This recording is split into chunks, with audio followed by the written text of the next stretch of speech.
এটা আমার প্রশ্ন যে তার কাছ থেকে বন্দুক কই থেকে আসলো। তো আবার বলা হয়েছে যে নাকি বন্দুক যুদ্ধে নিহত। তো পরবর্তীতে আমরা তার আগে আমার আব্বু আম্মুর বিরুদ্ধে একটা জিডি করতে চেয়েছিলাম থানায়, স্থানীয় থানাতে।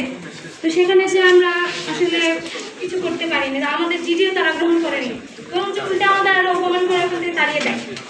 এরপর হয়তো অনেক পুলিশ সবসময় আমাদের বাসায় আসতো, বাইরে বের হতে পারতাম না, মানুষ আমাদের সাথে মেশা বন্ধ করে দিয়েছিল। তো আব্বু যখন মেরে ফেলে দেয় ওরা, যখন ওখানে যাই, তো এমনিতে আমার আব্বুকে আমি হারিয়েছি।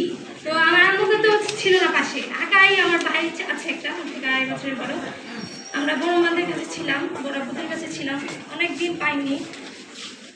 তো ওই সময়টা অনেক স্ট্রাগল করেছি। এবং যখন আব্বু মারা যায়, তো তখন যখন লাশ নেওয়া হয় ঢাকা মেডিকেল থেকে, লাশটা নিতে যেতে হয়, তখন ওখানে এমনিও আমার আব্বু মারা গেছে, আমার মোটা অঙ্কের টাকা দাবি করেছে, টাকা ছাড়া আমরা লাশ দিতে পারবো না, মানে পুলিশ চাচ্ছিল আর কি। তখন কিছু করার ছিল না, অনেক রিকোয়েস্ট করা হয়েছিল যে লাশটা আমাদের দেন, এমনিতেই মারা গেছে আমাদের মেম্বার। তো তারপরেও টাকার বিনিময়ে সে লাশটা নিয়ে আসা হয়। এবং যখন লাশটা নিয়ে আসা হয়, তখন যারা লাশটা ধোয়াবে তারা বলছিল যে শরীরে, পুরা শরীর অনেক মারধরের দাগ, মনে হচ্ছে কিছু শক্ত জিনিস দিয়ে মারলে যেরকম কালো কালো দাগ বসে না, সেই দাগটা ছিল। এবং হাত পায়ের নখও ছিল না, হাত পায়ের নখ ছিল না। তো তখন বোঝাই যাচ্ছে খুব অত্যাচার করা হয়েছে। তারপরেও কিভাবে ওরা বলে যে বন্দুক যুদ্ধ ছিল এটা। তো তারপরে গুলি ছিল হাতের নিচে, গুলি প্রবেশ করেছে, তার একটা চিহ্ন ছিল।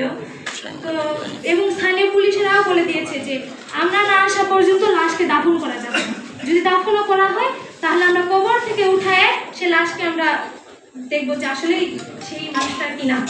একটা মানুষ মারা গেছে, তাকে আমরা দাফনও করতে ভয় পাচ্ছিলাম যে পরবর্তীতে কি হবে। তো তারা আসার কথা বলে আসে নাই।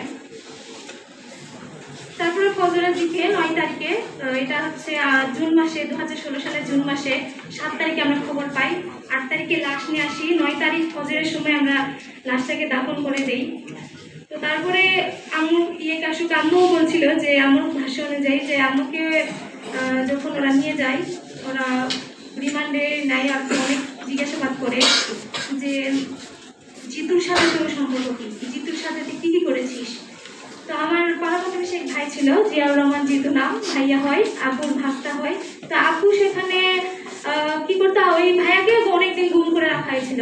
তো ভাইয়াটাকে আব্বু অনেক ভালোবাসতো, ভাইয়ার কিছু একটু দেখতো যে কীভাবে কী হলো। তো এই কারণে আব্বুকে ধরে নিয়ে যায় যে আব্বুও কোনো এইসব কাজে হয়তো বা সম্পৃক্ত থাকতে পারে।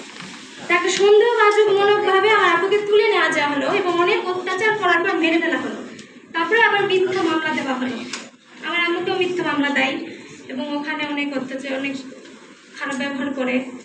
আমরাও অনেক নিপীড়িত হই, সমাজের মানুষের কাছ থেকে আমরা নিজ থেকে আমরা থাকছিলাম, কার সাথে মিশতে পারতাম না। ওরা ভাবছিল, ভয় পাচ্ছিল যে আমাদের সাথে যদি মিশে তাহলে হয়তো ওদেরকেও পুলিশ কিছু করতে পারে। এখনো আম্মুর কেসটা চলছে, 9 বছর ধরে হাজিরা দেয় বগুড়া কোর্টে যেয়ে। তো তারপরে আম্মুকে আবার স্থানীয় যেই থানা আছে ওখানে যে প্রতি সপ্তাহে স্বাক্ষর করে আসতে হয়। আগে তো হাজিরা দিতে হয়, সেটা একটা খরচ আছে, উকিলের খরচ আছে। তারপরে আবার থানায় যে প্রতি সপ্তাহে শনিবার করে যে হাজিরা দিয়ে আসতে হয়।